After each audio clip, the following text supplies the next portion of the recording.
आज बैसाख कृष्ण प्रतिपदा है। आज आर्यभट्ट जयंती है। आर्यभट्ट जो हैं वो आधुनिक वैज्ञानिक थे। वो गणित और खगोल के वैज्ञानिक थे। वो नालंदा यूनिवर्सिटी में पढ़ाते थे जो चंद्रगुप्त मौर्य के समय में था। उन्होंने खुद जो पढ़ाई की थी वो था सूर्य सिद्धांत।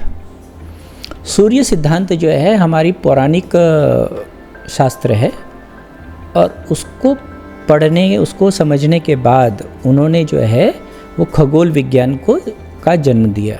उन्होंने जो मैथमेटिकल इक्वेशंस दिए, थ्योरम्स दिए, एस्ट्रोनॉमिकल प्रिंसिपल्स दिए, ठीक है, वो आज का ज्योमेट्री, ट्रिग्नोमेट्री और अलजेब्रा बना।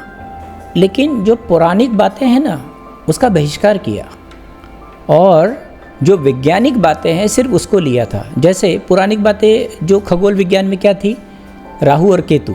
जैसे राहु और केतु तो है नहीं, वो तो सिर्फ इमेजिनरी लाइंस है ना। वो तो अब हम जानते हैं अच्छे से, इंस्ट्रूमेंटली प्रूव्ड है।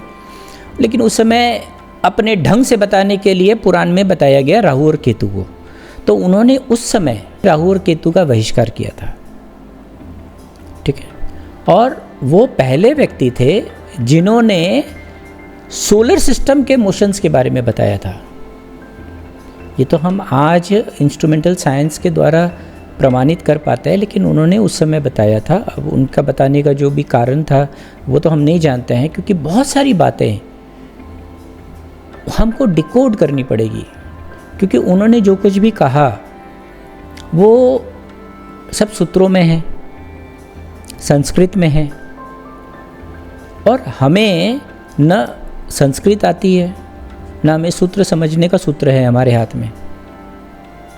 तो कहीं ना कहीं हम कुछ छूट रहा है हम लोगों से। तो उन्होंने खुद दो बड़ी शास्त्र का निर्माण किया था। एक था आर्यभाट्य और एक है आर्य सिद्धांत।